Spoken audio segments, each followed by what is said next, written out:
Hello friends, कैसे हैं आप। उम्मीद करती हूँ आप सब ठीक होंगे और हम भी ठीक है। तो आपको ऐसे लग रहा होगा कि चंदर कैसे आलसी की तरह लेटी हुई है। तो आलसी की तरह नहीं हूँ मैं। आज काफ़ी जल्दी उठ गई थी तो 2-4 काम भी मैंने कर लिए हैं और नहा के और चाय मैं बेड पे ही ले आई थी। तो यहाँ पे बेड पे बैठ के चाय पी और मेरे पास टाइम काफ़ी ज़्यादा था तो मैं यहाँ पे लेट गई। थोड़ी देर वापस से फ़ोन वोन चेक कर लिया है और अभी मैं लगूँगी दोबारा से काम पे, क्योंकि काम कई बार कम होता है और आप जल्दी उठ जाते हो तो फिर ऐसे मन करता है कि दोबारा से लेट लो, थोड़ी देर फ़ोन चेक कर लो, देख लो। नींद तो नहीं आती है। और यहाँ पे मैंने जैसे बेड शीट वगैरह मैं सही कर रही हूँ और ये ओढ़ने की चादरें हैं जो मैं एक अलमीरा का ड्रॉअर खाली रखती हूँ उसके अंदर ही सेट कर देती हूँ। साथ में इसमें फ़िनाइल की गोली भी डाल के रखती हूँ कि इसके अंदर स्मेल बनी रहती है बेड ओढ़ने वाली चादर के अंदर। और यहाँ पे मैं कर रही हूँ बेड को अच्छे से सेट। और बेड शीट हो या जैसे चारपाई पे भी मैं चादरें वगैरह लगा के रखती हूँ, उनके अंदर भी मुझे सिलवटें बिल्कुल भी अच्छी नहीं लगती है, क्योंकि आप ऐसी चादरें वगैरह या क्लीनिंग करते रहते हो तो घर साफ़ सुथरा ही लगता है। और अभी मैं आ चुकी हूँ बाहर, क्योंकि आज मेरे पास टाइम था और अतुल के पापा आ रहे थे तो बोलो चलो घूम आते हैं। और देखो होमलैंड कितना सुंदर है, लेकिन बस वही है कि इसकी देख रेख ज़्यादा अच्छे से नहीं हो रही है। जैसे वो झरना टाइप बना हुआ था पर वहाँ पे पानी वानी बिल्कुल भी कुछ नहीं था, सूखा ही पड़ा है। और यहाँ पे ये देखो पार्क पार्क काफ़ी सुंदर बनाया हुआ है, लेकिन इसके अंदर घास नहीं है अच्छे से। तो वही मैं बोल रही हूँ कि बिल्कुल इसकी देखभाल नहीं हो रही है, इस वजह से इतना सुंदर नहीं लग रहा है। बाकी जैसे झूले या कोई भी चीज़ अच्छे से चेयर वगैरह सेट की हुई है, क्योंकि कॉलोनी आगे से आगे नई कटती जा रही है तो पुराने वाले की देख रेख नहीं हो रही है। और होमलैंड में इतने पार्क है कि पूछो मत। और बैठने की सुविधा मतलब खूब सुंदर तरीके से बनाए हुए हैं, लेकिन इनका जब इनकी देख रेख होगी तभी ये सुंदर लगेंगे। पहले कहते बहुत सुंदर होते थे। और अभी जैसे मैं आ चुकी हूँ घर पे, आते ही मैंने क्लीनिंग शुरू की है, साफ़ सफाई शुरू की है। तो पहले मैं लगाऊंगी झाड़ू। झाड़ू मैं स्टोर के अंदर रखती हूँ और ये दिशा भी कहते हैं शुभ होती है, तो उस दिशा में ही मैं झाड़ू रखती हूँ। और झाड़ू कहते हैं सामने नहीं रखनी चाहिए, तो छुपा के ही रखती हूँ मैं झाड़ू। और झाड़ू लगाना शुभ होता है सुबह सुबह, इसलिए मैं झाड़ू लगा रही हूँ। बाकी हमारे घर में झाड़ू वाला कचरा नहीं होता है, कई बार मैं सीधा ही पोछा लगा लेती हूँ, लेकिन सियाने लोग बोलते हैं कि सीधा पोछा नहीं लगाना चाहिए, एक बार झाड़ू ज़रूर लगानी चाहिए। तो इस वजह से मैं झाड़ू लगा रही हूँ। और हल्की फुल्की डस्ट आपको दिख रही होगी क्योंकि आंधी चल रही थी। बाकी तो 2-4 बाल मेरे जो बनाती हूँ वो गिरते हैं और जैसे पोछे के रवे से निकल जाते हैं, बस वही कचरा होता है, नहीं होता है कचरा, क्योंकि बड़े बड़े घर में 2 लोग हैं, कचरा कोई बिखेरने वाला है ही नहीं। पर मन को तसल्ली मिल जाएगी कि आपने झाड़ू लगा लिया, पोछा कर लिया, बस साफ़ सफाई हो गई। और जैसे एक कमेंट कई बार आता है कि दीदी आप गुरुवार का उद्यापन कैसे करते हैं, गुरुवार व्रत का।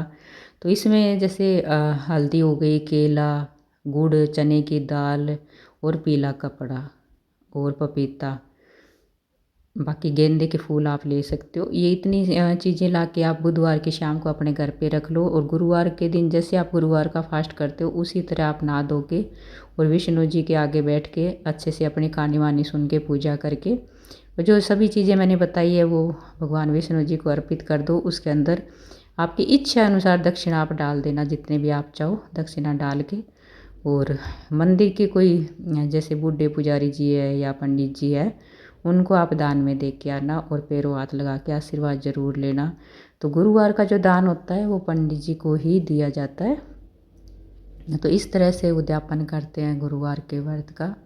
और वैसे गुरुवार का जो व्रत होता है वो मीठे से ही करना चाहिए, उसमें मतलब नमक यूज नहीं करना चाहिए। तो जितना मुझे नॉलेज था मैंने आपके साथ शेयर किया है। और अभी मैं कर रही हूँ यहाँ पे डस्टिंग, क्योंकि झाड़ू के बाद डस्टिंग भी ज़रूरी हो जाती है। जब तक डस्टिंग नहीं करो तो घर की चीज़ें हमें चमक नहीं आती है, तो ये भी ज़रूरी है। तो यहाँ पे डस्टिंग कर रही हूँ। और जैसे पूजा बोल रहे थे कि दीदी आप आलू फ्रिज में रखते हो और मीठे नहीं होते क्या, तो मुझे पूजा पता ही नहीं था कि आलू फ्रिज में रखने से मीठे हो जाते हैं, ये आपसे ही सुना है मैंने। लेकिन फिर मैंने ये सोचा, आपने जैसे बोला था कि सच में जैसे अपन कई बार आलू लेते हैं जो स्टोर में रखे होते हैं, वो वाले आलू जब पुराने होके आते हैं तो वो मीठे होते हैं, तो इसी कारण से आप बोल रहे होंगे। तो मैंने अभी तक चेक नहीं किए हैं, कोशिश करूँगी जब मैं बनाऊँगी जब देखूँगी कि मीठे है कैसे है, पहले की तरह ही है। क्योंकि वैसे तो आलू फ्रिज में रखने की ज़रूरत ही नहीं होती है, क्योंकि ज़रूरत के अनुसार ही घर में आते हैं। और जयपुर में तो हमारे लगते भी बहुत है कि आलू हर रोज़ ही लाने पड़ते हैं हमें, क्योंकि आलू ही चलते हैं ज़्यादा हर चीज़ में। तो ये यहाँ पे हैं कि अतुल के पापा नहीं खाते हैं, कम खाते हैं, तो मैंने आलू फ्रिज के अंदर रख दिए। लेकिन ये मैं ध्यान ज़रूर करूँगी पूजा, क्योंकि ये आपने ही मुझे बताया है।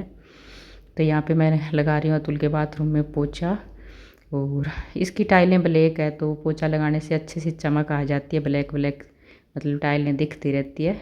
और बस यही है कि अपन को ऐसे लग जाता है कि पोछा नहीं लगाओ, तो पर पोछा ना लगाओ और लगाने में बहुत फ़र्क होता है। क्योंकि हर रोज़ अगर बाथरूम में पोछा लगता है तो टाइलें चमकती रहती है, और पोछे के अंदर भी कचरा जैसे निकलता रहता है, पोछे का हो गया, बाल हो गए, तो साथ के साथ ही उनको मैं समेट रही हूँ। और बैठ के पोछा लगाना मुझे काफ़ी अच्छा लगता है। कई लोग बोलते हैं कि बैठ के पोछा नहीं लगता है, लेकिन अगर आप कोशिश करो तो लग जाता है। आप छोड़ देते हो, जो चीज़ें आपको थोड़ी मुश्किल लगने लगती है तो आप अपन छोड़ देते हैं, तो इस वजह से नहीं लगा पाते हैं। और यहाँ पे मैं बना रही हूँ प्याज की चटनी, जो मेरी काफ़ी फेवरेट है। कई बार मैं जैसे पुदीना डाल के बनाती हूँ और कई बार मैं सीधे तरीके से ही बना लेती हूँ। तंदूर की रोटी, प्याज की चटनी, मिसी वाली, जो मेरी काफ़ी फेवरेट है। और अतुल के पापा को भी जैसे सैलेड में प्याज चाहिए होते हैं तो मैं चटनी बना लेती हूँ। और ये छाछ, रेड वाली छाछ, तो ये हमारे गांव से आती रहती है मेरे घर से, तो काफ़ी मतलब नाप तोल के यूज करती हूँ, क्योंकि छाछ भी मुझे दोनों तीनों टाइम चाहिए होती है, तो संभाल के ही रखती हूँ मैं फ्रिज के अंदर कि खट्टी ना हो जाए। और यहाँ पे छाछ वगैरह डाल के मैंने रेडी कर लिया है, और बोतल वोटल धो के भी मैं सुखा देती हूँ कि वापस भी मुझे भेजनी होती है। तो यहाँ पे खाने की भी तैयारी अच्छे से हो चुकी है, चटनी बन चुकी है, छाछ वगैरह मैंने डाल के रेडी कर दिया। अतुल के पापा जब आएंगे तब हम खाना खा लेंगे। और अभी मैं जा रही हूँ नहाने। और एक कमेंट ऐसे आया हुआ था, जैसे फेसबुक पे लिख के भेजा था कि दीदी आपने जो माइक्रोवेव वाली बात बोली थी वो बहुत ज़्यादा अच्छे लगे मुझे भी, और मेरे काफ़ी रिलेटिव है या जानकार है उनको भी, क्योंकि हमने कभी माइक्रोवेव निकाला भी नहीं बाहर। जैसे ख़रीद के लाए थे या जैसे आया था वैसे ही रखा हुआ था। तो जैसे कल मैंने वीडियो देखी, देखते ही माइक्रोवेव बाहर निकाल लिया, क्योंकि जो होना होता है वो होके रहता है। चीज़ें जो यूज होने के लिए बनी है वो तो यूज करनी चाहिए, और ज़रूरत भी बन गई है आजकल हर घर की। माइक्रोवेव बहुत ज़्यादा ज़रूरी है, क्योंकि कुछ नई डिश भी अपन बनाते हैं, केक वगैरह या कुछ भी चीज़, तो उसके अंदर काफ़ी मतलब ईजी बन जाता है। तो मैंने भी कहते वहम निकाल दिया है दीदी ये वाला, और हम माइक्रोवेव यूज़ करने लग गए हैं। तो बधाई हो आपको, और करना भी चाहिए, क्योंकि यूज़ करने से ही चीज़ें अपन सीखते हैं यूज करना। और आज फिर गांव से आई है छाछ और सब्जी, जो मेरा भतीजा यहाँ से जाता हुआ देख के जाता है। और ये आ गई एक तर बोल दो, ककड़ी बोल दो, कुछ भी बोल दो, क्योंकि कई जगह तर बोलते हैं तो समझते नहीं है, इसलिए ककड़ी भी बोलते हैं। लेकिन ये देखो, खेत की जो सब्ज़ी होती है उसकी कोई बराबरी नहीं होती है, और सैलेड इनका इतना टेस्टी बनता है। जब भी आपको भूख लगे आप जैसे नमक मिर्ची लगा के इनको खा सकते हो। तो मैंने धो के सुखा लिए, और अब जाली के अंदर पैक करके रख दूँगी फ्रिज के अंदर, क्योंकि उस मेरे फ्रिज के अंदर 3 ड्रॉवर है, जैसे 3 खाने हैं, तो एक सब्जी का है, एक आइस का है, और एक नॉर्मल दूध वगैरह का है। तो जो सब्जी वाला है उसके अंदर सब्जी बहुत ज़्यादा अच्छे से रहती है। जैसे कई बार अपन नॉर्मली फ्रिज के अंदर ये रख देते हैं तो इनमें जैसे पानी पानी बन जाता है ज़्यादा ठंडा होने से। लेकिन जो अलग सब्जी का जो ड्रॉवर है उसके अंदर मैं ये रखती हूँ तो तरोताज़ा पड़ी रहती है, और काफ़ी दिनों तक जैसे चाहो वैसे ये मतलब आप रख सकते हो इनको। तो मैं सब्जी वाले ड्रॉवर में इनको अच्छे से मतलब सेव करके रख दूँगी, क्योंकि सैलेड अच्छा बनता है। और दिन बड़े हैं तो भूख भी लगी ही जाती है, तो कई बार आप इनको दिन में दोपहर में काट के खा सकते हो। तो यहाँ पे मैंने इनको धो के सुखा लिया, और अब मैं रख दूँगी फ्रिज के अंदर। और साथ में ये आए थे टमाटर जैसे मेरे पापा कहते हैं बहुत ज़्यादा अच्छे होते हैं, लेकिन अब की बार थोड़े छोटे छोटे टमाटर ही है, लेकिन खट्टे अच्छे होते हैं तो इनकी सब्ज़ी अच्छी बनती है। और यहाँ पे मैंने बोतल वगैरह भी धो के वापस से मतलब अंदर रख दिया। और ये सुबह का टाइम, रात को मैंने भिंडी काट के छोड़ी थी, और यहाँ पे मैंने 2 प्याज छील लिए, और अभी बना रही हूँ मैं जैसे भिंडी की सब्ज़ी। तो वीडियो आपको जैसी भी लगे आप मुझे कमेंट करके ज़रूर बताया करो, और वीडियो को लाइक शेयर सब्सक्राइब करना बिल्कुल भी मत भूला करें, क्योंकि शेयर करना भी ज़रूरी है। और जिन्होंने सब्सक्राइब नहीं कर रखा है वो सब्सक्राइब ज़रूर कर लीजिएगा, और आगे से आगे शेयर कीजिएगा, और कमेंट करके बता दीजिएगा कि वीडियो आपको कैसी लगी।